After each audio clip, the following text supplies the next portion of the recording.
Welcome to the Healing Collective podcast, where we explore the paradox of healing. And we broadcast all of the healing codes to support a world of more heart-centered humans. What's hot for you? What's going on? I don't really have anything right now. Just like what I was saying about being tired and doing too much. Yeah, just doing a lot. And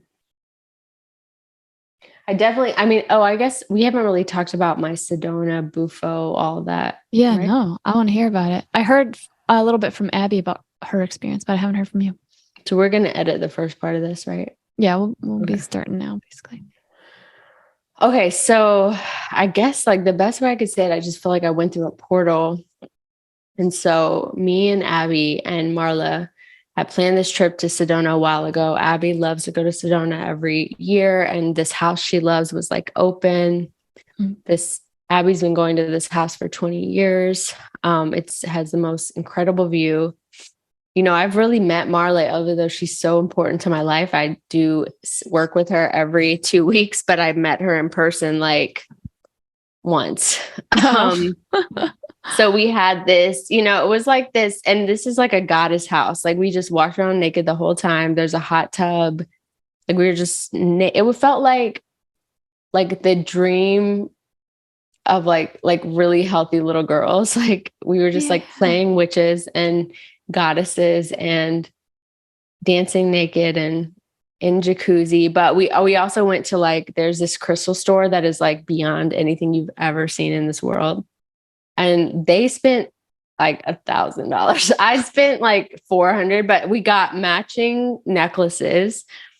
And they all have like, they're all a little bit different and like very significant. Like mine's a Merkaba with the life grid, like the seed of life on the back. And and we got these like medicine woman capes. And then we like decided to do ceremony every day. And Marla doesn't do medicine, and Abby had just come off a retreat. So I was the only one that did medicine in mine, but I brought all the things. And it was kind of this opportunity of like this initiation into how our healing modalities work together. And so that was really cool. And mine was so powerful. Like I ended up doing a union ceremony that I channeled like 2 months ago. I don't remember. Did I ever share it with you? No. Oh my God. I have to share this with you. Basically, before everything started things obviously have blown up with Heyman tons of times, but remember I got the email from his like ex, like literally I got the email the day I channeled this. Like I channeled it in the morning and then the email came that afternoon. And it was so next level. Like I couldn't even believe where it came from.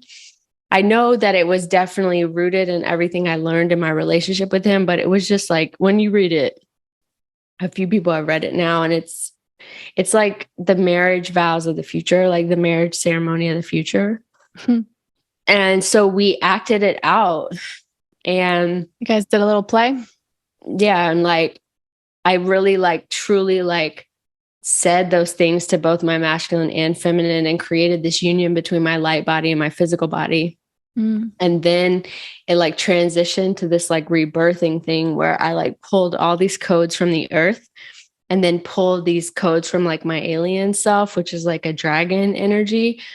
And it was like created this like hybrid thing. And then I was in literally I was the birther, like the woman, the mother birthing and the child at the same time. And I could feel the child, and it felt like it was this like hybrid being. And she knew she was so wanted and so loved. And then I like, kind of like with the, when we did Jacqueline's thing and how it just came on, and I had like a full blown, like ecstatic experience of like release, the way that you would during birth. And, it was almost like really disorienting. I really like energetically on the inside, I felt like this mutant, like I don't know if you remember like Teenage Mutant Ninja Turtles, and they're Sure like, do. I just watched that with the kids. it was like the inverse of that. Like you look like Lauryn on the outside, but on the inside, you feel like this kind of like hybrid dragon standing up. And then, you know, Marla and Abby had really significant healings. We went on a hike and we like created an altar with the land, and like I just felt like that we were initiated into all these like future codes and these understandings of like a big thing I'm being initiated in is just how our physical bodies were literally designed to hold our light bodies. And there's this book I'm reading called Divine Design, and it like even breaks it down in there. And like our bodies are just supposed to be the GPS for this, but our light bodies in a lot of cases are not fully linking with our bodies.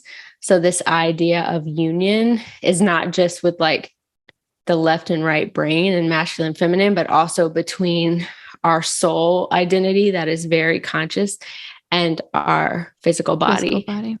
And it seems like in the medicine work that I've been being called into, I'm supporting this, like we're like doulas for supporting the body and the light bodies to get in right relationship, because there's a lot of harm that's been done. The physical body feels abandoned and it's kind of like had to go on autopilot without the guidance of the soul being fully online.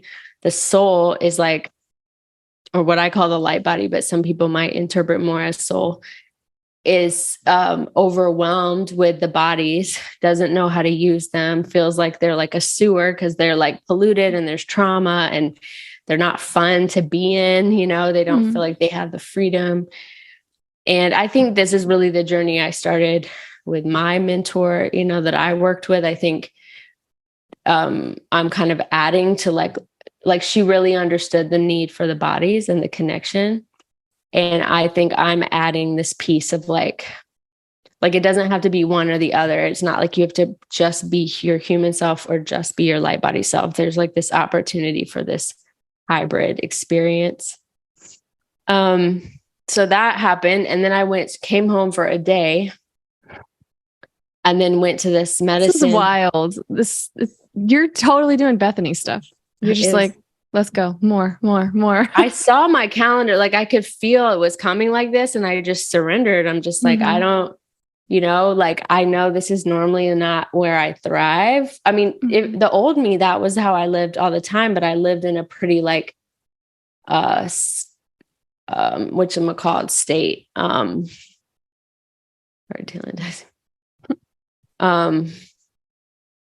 lived in a pretty like, you know, survival state, you know, it wasn't like I was thriving. So now I really associate thriving with like a lot of spaciousness and flow. So I get like anxious when things start to get like close and tight together. But I felt like, well, maybe this is just what's being like called forward. You know, I've had like a pretty slow, spacious couple of years. So I just leaned into it. But, you know, by the time I got COVID, which was this week, I was definitely like, this has been a lot. Because the medicine retreat was like with this new healer who is like the truth is what I call her. She's like the fucking truth. Like she's on a whole nother level than anyone that I've met. Like, and I felt like there's like this vision of possibility. I don't even know if it's what I would experience in myself in this lifetime, but over like multiple lifetimes of understanding that you are both kind of like this alien hybrid from multiple dimensions, as well as fully embodying as your earthly self. Like she to me represents someone who's like consciously been doing that for many lifetimes and has incarnated as like a witch and a shaman and a Native American, you know, priestess. Like you could just feel all of these different things in her. And so I didn't know she like led medicine or anything. And so that got invited to that. I got invited a couple different ways. And I just was like, okay, this feels like it's supposed to happen. And I'm like, if I can figure out the money part, like I'm going to do it. Did Bufo, which is toad. I was like the medicine I was most scared to do. And basically like So I inhale a few times. We also did rapé. So I had the first night, I had this whole, have I told you any of this? Have you heard it before? I can't remember. No, you told me about the tobacco a little bit and stuff, but it was like low key. Like it was just a couple voice memos. Like it wasn't a full. And it was cool because it was a pretty intimate group of women. The rapé, I had this like full embodiment. That's the tobacco? Yeah. Of masculine and feminine. It was like my full masculine and my full, we're making love inside of my body. And I would like turn left and I could like feel the woman like surrendering to the man. And then I would turn this way and I could feel him like put his arms around her and like appreciate her. And it was like literally my dream kind of intimate experience, like happening within myself.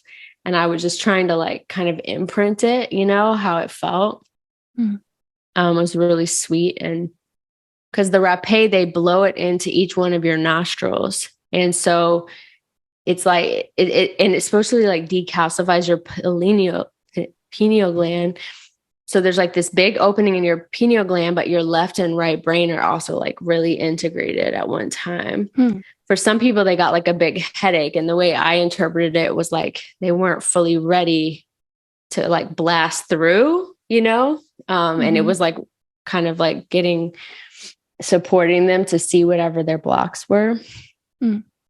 So I really love that experience. I've never done a layered medicine retreat. So this was just 2 different nights. You did two different things or something? Like what was? Yeah, the first night, like literally a few hours after we got there, we did rapé and then we microdosed the bufo to kind of like get our bodies ready for it, which I appreciated because I was feeling kind of much like more scared. Friendly. It was friendly. What was the microdose like? Oh, that's right. I felt, she had told me like, it, you know, shows you the experience of love and where you're blocked around that. And the front of my body felt really open and I had all this contraction in my back. So right behind my heart in the back. And I remember like feeling like the message was like that, like I could almost like feel people like clawing on me on my back. And like this association with love is like, I'm going to take something from you. If I love you, I'm going to grab, you know, like there's like this weight of what love feels like. I've always been taught that like the front of your body is the individual and the back is the collective. And it just felt like something I'd felt in another medicine journey, but in a more specific way of like, oh, like I associate like that's your belief system. Basically. Yeah. That like, that's my relationship to like collective or communal love, you know, is that something it's required for me to like be exhausted or taken from. So that was insightful. And then the next day, the way they did, it was like 3 shaman to 1 person. And that was nice. But so we just rotated through the whole day. And when you weren't in there, there was like this beautiful area of nature that you could spend time in. And we just like hung out with the different women. And so I came in and I took like 2 or 3 hits and you faint basically.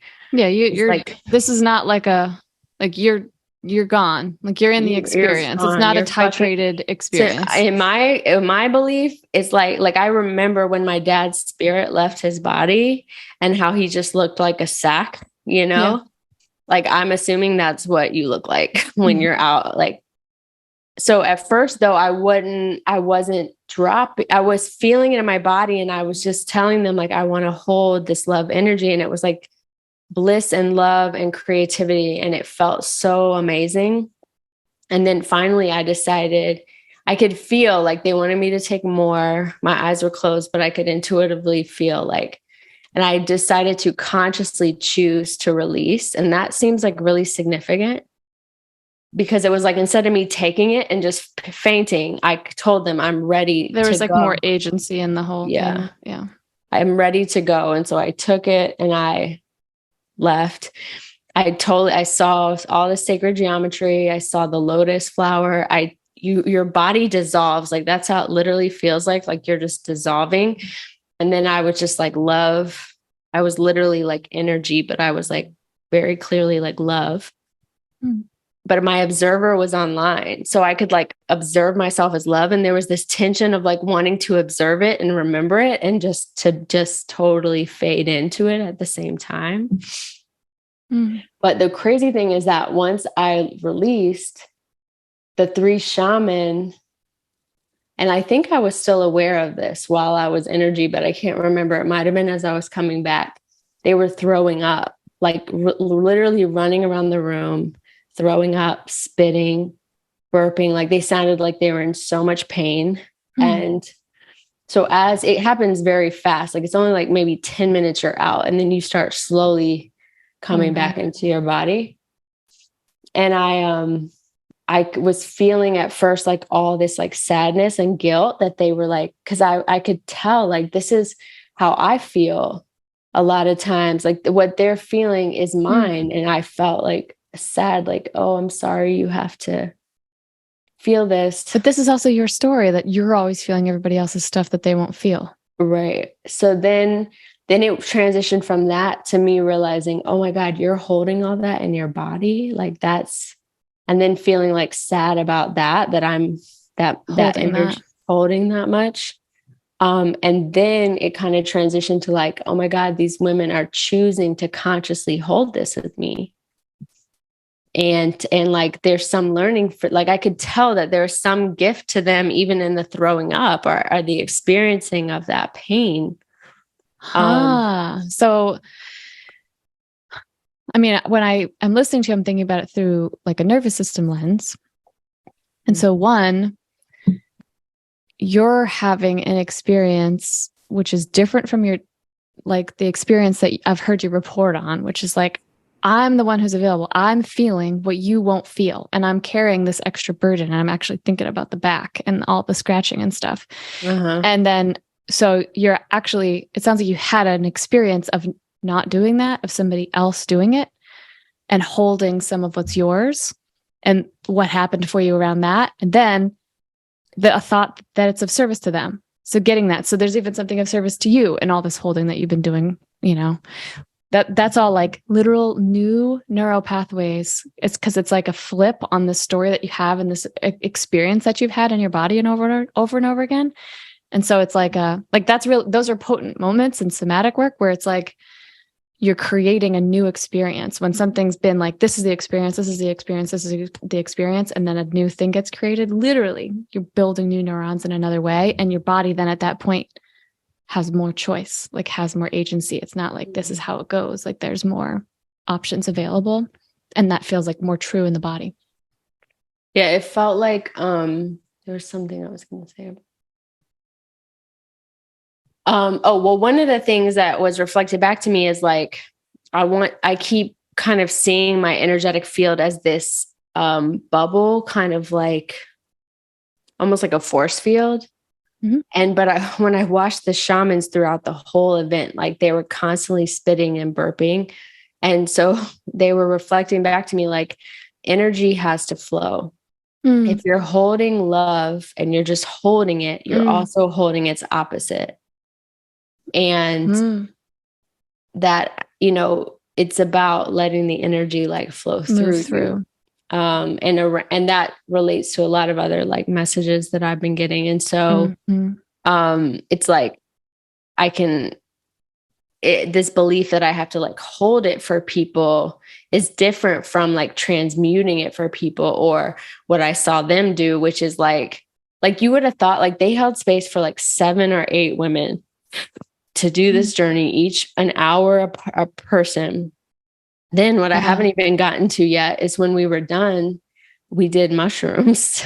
Jesus. And they were like present and and I'm like, this has got to play such a toll on your body and and like what they said to me or what they reflected back. And it seems like they do this a lot of different ways.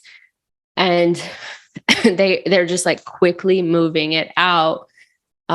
She even gave us kind of like a recipe for like a bath with like vinegar and these different things to just bring anything out that was still in. So that was like a very big takeaway. And then I thought for sure, like, okay, that's the big thing. That's the big whatever. Like the mushrooms, I've done mushrooms a million times. Like it's not going to be that big of a deal. I'm tired. Like I'm going to go to sleep. Set and setting. Right. So it was a full moon. And we go outside. The first piece is like I got to spend some time with just the shaman, and we're looking at this full moon that's like this iridescent color, and I can see like the quantum field and the grid, and I'm having this like, you know, very relational experience of the moon. But then we just sat around the fire, and there was this other woman that had ridden out there with me. She's like 15 years younger than me, like really this super cute girl, like 26 years old. So she's at the fire and she starts seeing people's energy manifested as and personified. And I'm the only one in the rest of the circle that can see it too. And how did you know you were seeing the same thing? That's a good question, because I'm trying to remember. Like she starts going, oh my God. And then she's like very new. Like this is like her first medicine thing ever. Like, and she kind of starts describing what she's seeing. And I'm like, yeah. And it's like this and this too. Right. And she's like, oh my God. Yes. And then we start going around the circle, and we're like, and I'm like, and this person, like, because you can see like different lifetimes that they've lived, energetically different. It's kind of like when you and I did that somatic thing, and I could feel the indigenous one in you, like, but because of the mushrooms, it was a little bit more like visual and front and center. So there was just this really powerful experience of one, like seeing one of my gifts, like through the eyes and experience of someone else.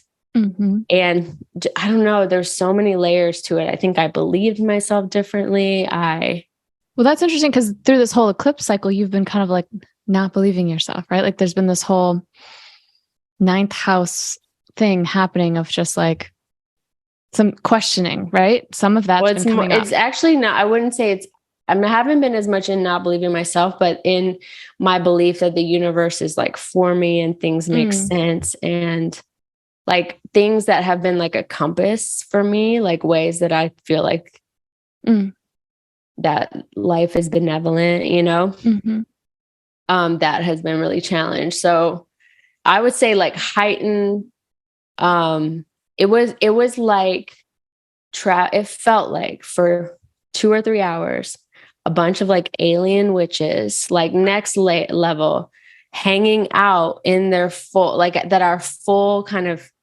alien witch selves were forward. That was what was forward. And those parts of us were having these like, and sharing codes. Like everybody was kind of having a different experience of some gift or seeing, you know, that they had. And I literally felt like I was just on another planet for like, in some other dimension for like, it was kind of like the most validated or something I think I've ever felt, and like fully forward. And that's kind of also how I felt with Abby and Marla, like freak. What is it? What did that guy call me at Robbie and our freak? Was it freak genius? Alien freak? I don't remember. I wrote mine down. But it was like, I was like, wow, like life is like, things are really this weird. Like it just keeps getting more weird, you know? He said, my purpose is cosmic harmony. He said, I'm a trusted advisor. He said, I'm also a receptacle or a black hole or a dumpster for people's secrets. He said, my key thing is my intuition from my body, especially. He said, like, less witchy, but just more body-based stuff. And then he said, I have a freak genius signature. And like people know if they're interacting with me, there's going to be like a big leap. Yeah, I had some similar words and themes. So I bet, because our astrology is pretty damn similar too. So yeah, so I came home from that and I felt like I had exploded, and that I needed to come back together, and I didn't quite know how to come back together. Yeah. So And the then, integration was like particularly bumpy almost. yeah. And then within a few days, I had COVID. And was like, the first day was having this like insane, it felt like someone was like pulling energy through my crown and my third eye. And Abby had to like stay on the phone with me for 2 hours and basically be like a doula. Like she was the only thing that helped. Like medicine didn't help. All the COVID things didn't help. It was this like understanding of my interdimensionality and my body at the same time. And she would just like guide me to different things based on her intuition. Like she is fucking coming all the way out. Like it's so beautiful. Uh-huh. Yeah, I trust her so much. Before that, sorry, there's one more thing. So we journeyed someone together and it was super powerful. And we were both before you got COVID. Before I got like COVID. The day before probably or something? I think I got exposed. Now I didn't know, obviously. I think I got exposed on Friday. We journeyed someone on Saturday, and by Monday I was You were sick. positive. So went from that into this, and we spent a lot of time with this person, and it was like this really beautiful. And we were both like something had shifted because we've done a couple now, where I just felt like fully. Almost like you've done this for like multiple lifetimes and there's all these things forward and you don't even have to think about it. And it was just like these experiences all felt very feminine. They felt very creative. They felt very flow, lots of magic, And then I went back to kind of like, I had took one day off from the retreat and like then jumped back into work, which is my work right now is very linear and has some like pretty strong masculine energy. And I was very disoriented by that. And then the COVID experience, it felt like this like shedding. And then like this, I felt the COVID in my body and I felt myself decide to accept it. Cause I felt the COVID in my body before, but I felt my body decide to accept it. I could tell there was like some kind of like upgrade happening, but it was almost like, first, you have to delete all these old files before you upgrade, like kind of like clean. And it was super emotional and exhausting. And every time I'm sick, I'm super emotional. I'm just crying the whole time usually, or super angry. Yeah. And I don't remember the last time I was sick. Like I don't get sick like that. It's just very rare for me. So I really am leaving that like so grateful for my health and my body. And like, I could only do 20% of what I normally do. And that felt like exhausting and overwhelming. And then, I'm like, I'm on COVID day 7. And then Taylor calls from school and is like, I think I have a fever. Like I'm coughing, test him. He's positive. So it's been a lot. Like as you've been talking, I'm like feeling heavier and heavier and like more and more tired. I mean, I'm tired. I know I'm doing too much too. There's something going on with my level of sensitivity to like what's too much for me is just a lot more now. So it's like I'm just like, damn, okay. Like it's just I'm like, oh, all right, that's too much. Okay. I have more information. Like maybe I'm just a little less frozen. So I'm like a little more in touch. But even as you're talking, like literally my eyes want to close. Like I feel exhausted hearing about that. Yeah. That is so much. And there was a point in the COVID piece where I just broke about and like I had therapy and my poor therapist.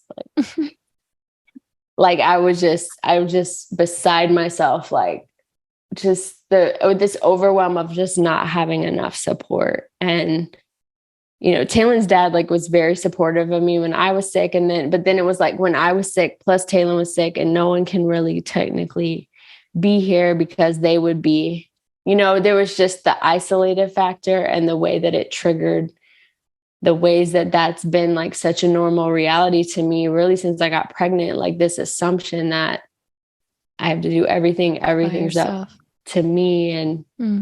And, So I am really curious about, with the Ravi reading too. I don't remember when he said it was, but he said kind of like a month, I think it was within this year, like my intuition would be like heightened, like next level. And I have had these couple moments where I'm like, it's like, obviously I know that I have certain gifts, but they can be like hard to access, or they're like, it just feels like this, like turn up the volume, like where I'm like, wow, I couldn't have even, that wasn't even on my radar that it could go there, Mm.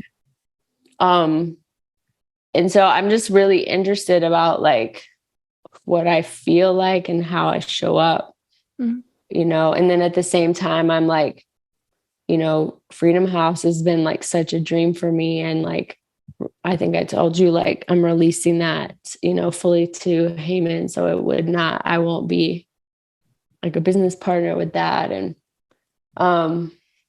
so there's like this like grief experience, obviously, like always grief around him, but this other grief of like this dream and this thing that put my like heart and soul into. And so that's where like the faith in the universe and the confusion comes in. It's just like, what in the fuck? Like, yeah. It obviously things are like reconstructing and reconvening, and like, God, like it had to be like that. It had to be so dramatic, and all these things had to be completely like eaten alive, like, and what was the point of that, and what was the point of going through it if it was just going to end that way? And so yeah, some big, like definitely ninth house, like question marks. And this Scorpio eclipse in May, the first one, Abby had journeyed me, and I felt like all this grief because I couldn't fully leave my body, and grief. I saw all the members of like the council on Freedom House, like playing video games, and they didn't recognize me. And like, I had finished my video game, and Heyman was supposed to come play a new game with me, and he hadn't even showed up. So I was sitting at this empty console, and then I'm like watching the rest of them playing these simulations, and like grieving that they don't know who I am. And then like asked Abby to call Heyman, and had this like really connective experience with him. So I think I pulled for the 3 Scorpio eclipses the other day. The first one I pulled 2 of,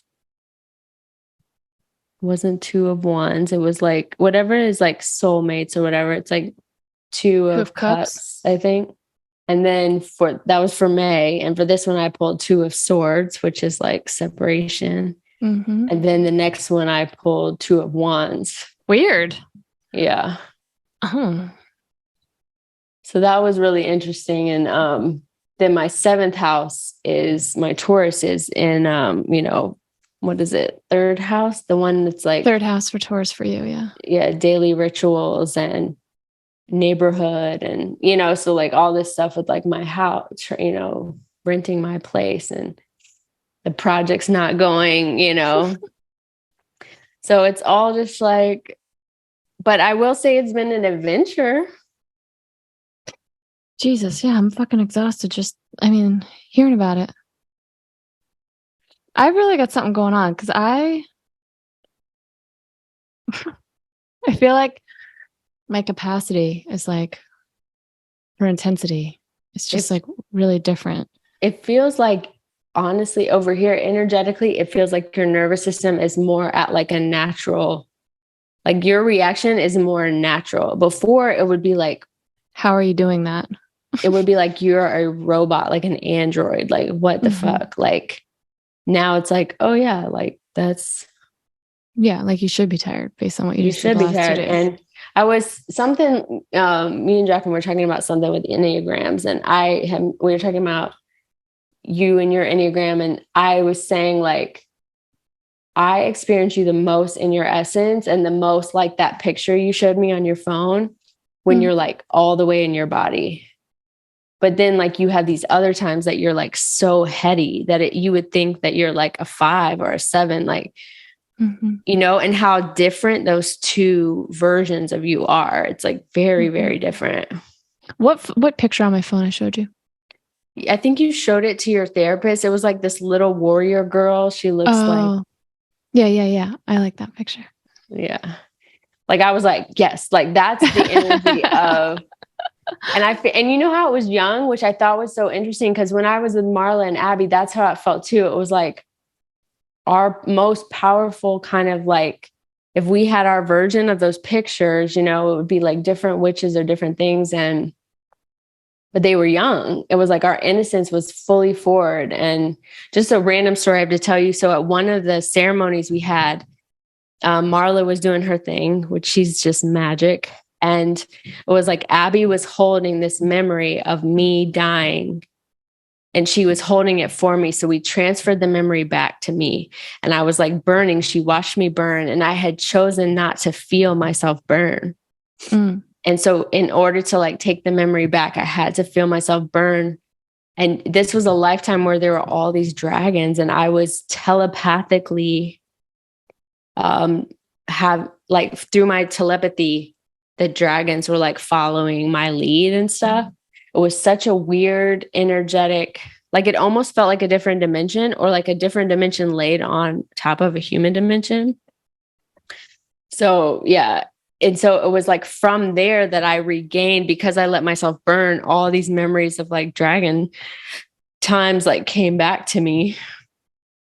And then when we were at, I know people are like, whoa, this is a stretch today.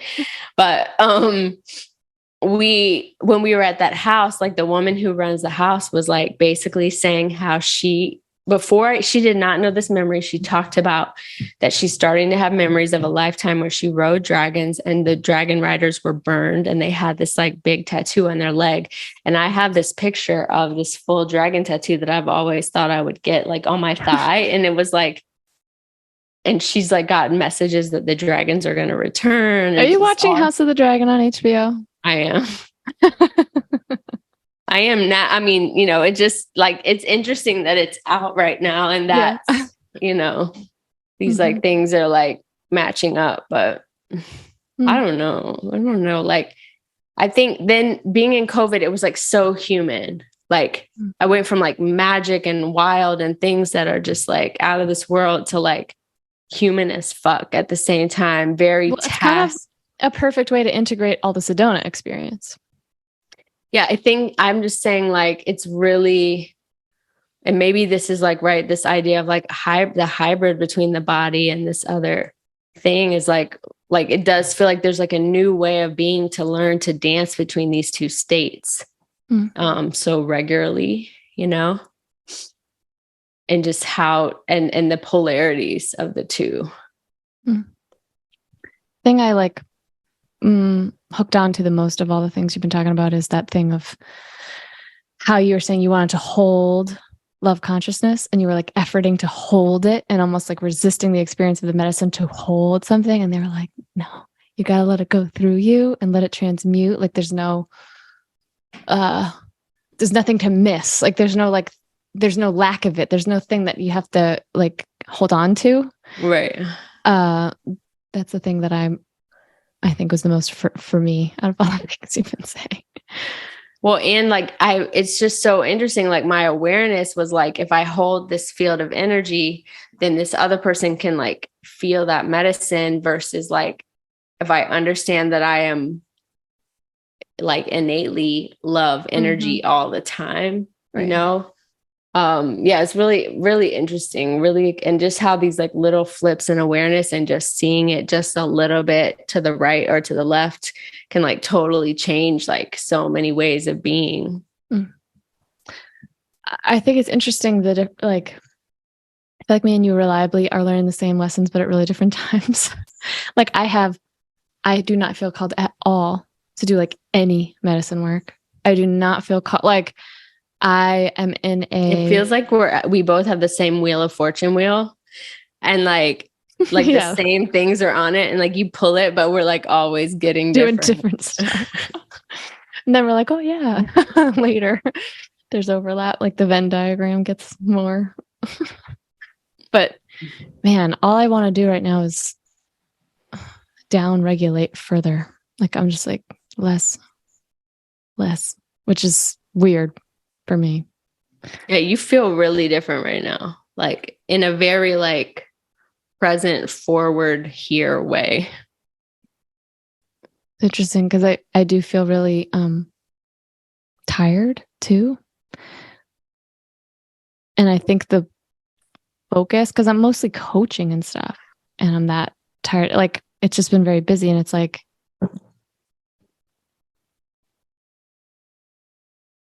maybe it's something like I know how to focus. And rather than like, I think I've just narrowed the focus a little bit or something. I don't know. I mean, I feel like I'm doing less. I feel like I'm doing a lot less. I don't know. I'm fucking beat though.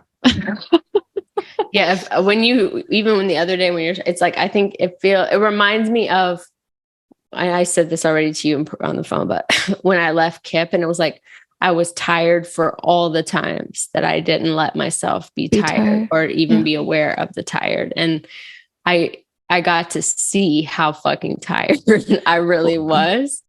And I would remember I would be like laying like, oh, you know, those sleeps where you're like pressed in the bed and you feel like someone like pushed you. Like I'm laying in there, but my brain is like, you're so lazy. You're not going to make anything of yourself. You're not going to have, but I couldn't move. I was so exhausted. And the contrast of that was like, damn, that's the program that's been like, you know, like running me into the ground, and it's just been playing in the background. And now it's like, it's playing, but the body has said, can't. Interesting, because I know that tape and I didn't notice, but that tape has not really been playing so much anymore. I mean, I did a lot of work on that at the advanced somatic thing in March and all that. But like, the main thing I noticed is that like I got a minor concussion last week, and I was kind of dipped back. Let's just say waking up out of a nightmare. That's important context. A super intense dream that was very uncomfortable and scary a little, that I woke up from in the middle of the night. I was super asleep, like what you just said, like when your body's like pushed down, like, you know, like heavy body. Woke up, was like, oh, I have to pee. So I got up to go pee, and I guess I got up too fast, and I like totally, like my blood pressure flipped and I went black and stars and boom, like hit the ground really hard and got like a pretty good head bonk and like a big bruise on the side of my body and stuff like that. And the next day I just started cheering it along, started coaching at 7 a.m. I was just like, like half hours. And then I was teaching this class for Conscious Leadership Group with Kate Hudson, and like several people from the team were on there, and we were on like a few minutes early, and they were just like, "Are you okay?" And I mostly I was like a little loopy, like I was making a lot of jokes and being kind of silly and stuff. Aria was joking. He's like, "Oh, so that's what it takes for you to have a sense of humor, head injury." But I was like a little out of it, and they were like, "You don't have to do this right now." And I was like, well, but I got this. And they're like my assistant from CLG was on there, and she was like, I'm just going to start rebooking the rest of your day. Cause I had like 7 more coaching calls, and them giving me permission to not do it. Then I started in the class feeling worse and worse. Like I was like, I feel super nauseous. Oh my God, my head hurts so bad. It's like, I literally did a fucking TED talk about this. I've learned this lesson so many fucking ways and times. And it took my community reflecting back to me, like, it's okay. You don't have to do all this. Like, you can do less. It's okay. And once I gave myself the permission to do less, and I could see she was like moving stuff off my calendar, it was like, whoosh, and all this information came into my body that was like, you're not fucking doing anything. Like, stop. And I've pretty much been tired since then, but that was a week ago. Well, I want to add something to my story that connects to this. So one of the things I don't know if you remember, I got 2 mattresses. One of them was like faulted, a little messed up. It was still in my room. And my bed, I got my bed came, but there were no bed slats to hold the mattress up. So my mattress is literally like this. It's like unsupported. My back was not supported. So during COVID, I got this super clear message, like, get this extra mattress out of here at any means necessary, and get some fucking slats for this bed. So I ordered it like one of the days of COVID, I put the shit together myself. It like came in the mail on Amazon. I bought like a pillow cover and those fancy sheets that I finally got my sheets, and I got a comforter, and like, it feels like a fucking throne now, Nice. And my room is like super dark. It's like very womb energy. So that was like a symbolic piece, and just the rest, like also like, right, this like comfortable place to rest where your back is supported. I imagine I'm going to be in this place for a little while. So I'll give you notes from the field of how I'm experiencing it. I'm still waiting for like that journey that you did on the May Scorpio to like make more sense. I mean, I see it. Maybe we can do that on another pod, because I actually have an interview with somebody at the top of the hour here, but I don't know. I feel pretty clear about how a lot of that's going for me. We can talk about that next time. Love you. Until next time. Love you. Bye. Bye. Thanks for listening. We welcome your feedback. You can email us at healingcollectivepod@gmail.com. Our website is thehealingcollectivepodcast.com, @healingpodcast on Twitter, @healingcollectivepodcast on Instagram. Special thanks to Ethan Luck, who produces. You can find him @EthanLuck on all platforms.